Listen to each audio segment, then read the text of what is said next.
Hey everybody, and welcome to another review on my channel, and today we're going to be taking a look at a brick build set by Miniso based on SpongeBob SquarePants. And the set we're going to be taking a look at today is called the Mini Pineapple House. This set comes with 128 pieces and is recommended for ages 6 and up. And we're going to start by taking a look at the two figures that are included in this set, starting with SpongeBob SquarePants.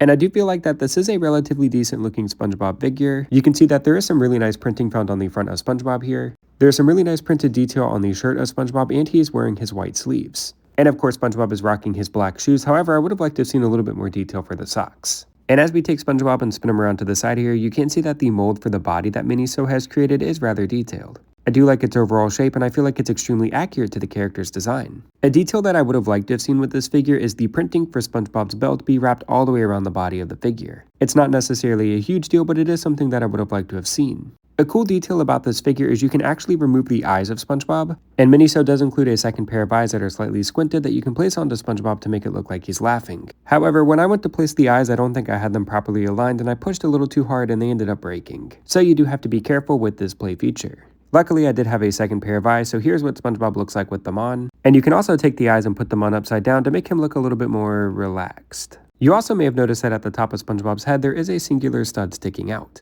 This is so you can place his Krusty Krab hat on top of his head. However, this is where the review starts to go downhill because as you can see, there is no printed detail on the hat whatsoever. And you can see that on the front of the box, there clearly is meant to be some kind of printing here. And with the printed detail that is found on both of these figures, I was rather surprised to see my Krusty Krab hat was completely blank. The other figure that's included in the set is Squidward. And just like with SpongeBob, I do feel like this is a rather decent looking figure. I do like the overall shape of Squidward here. I find it to be pretty accurate to the character's design. And I do genuinely like the printed detail that is found on the face of Squidward. I think it fits the character perfectly. Something that I would have liked to have seen with this figure is a little bit of printed detail found on the bottom of Squidward's tentacles. If you look towards the feet of the figure, you can see that they are completely blank. And we're going to follow up on that detail in just a moment, but you can see that Squidward also is rocking his plain brown t-shirt. Taking a look at the sticker sheet, you can see that there are a couple of stickers included for the detail on the bottom of Squidward's tentacles. However, I really don't like this design choice as I feel like the stickers are really hard to align personally. And again, with the printed quality that is on these figures, it does make me question why Miniso decided to go with this design choice instead of just printing this detail on the figure. Squidward does come with a second head that does have a different expression, and you can see that with this facial expression, Squidward has a more neutral look.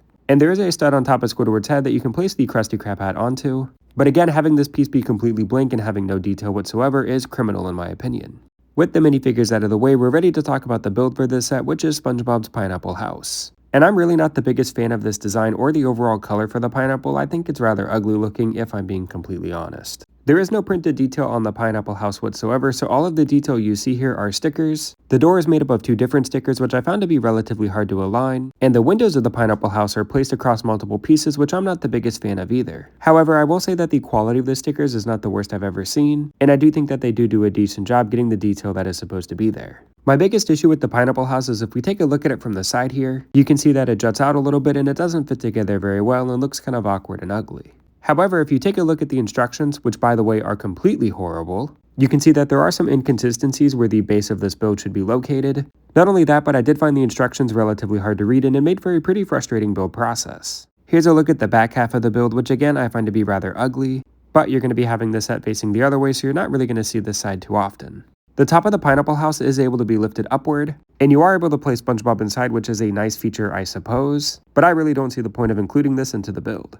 There are a couple of smaller side builds that are included with the Pineapple House. This includes a plant with some sticker detail, a seesaw, and a jellyfish. And I really don't see the point of including this little simple seesaw build for the figure. It's not very sturdy and I don't feel like it has a lot of play value.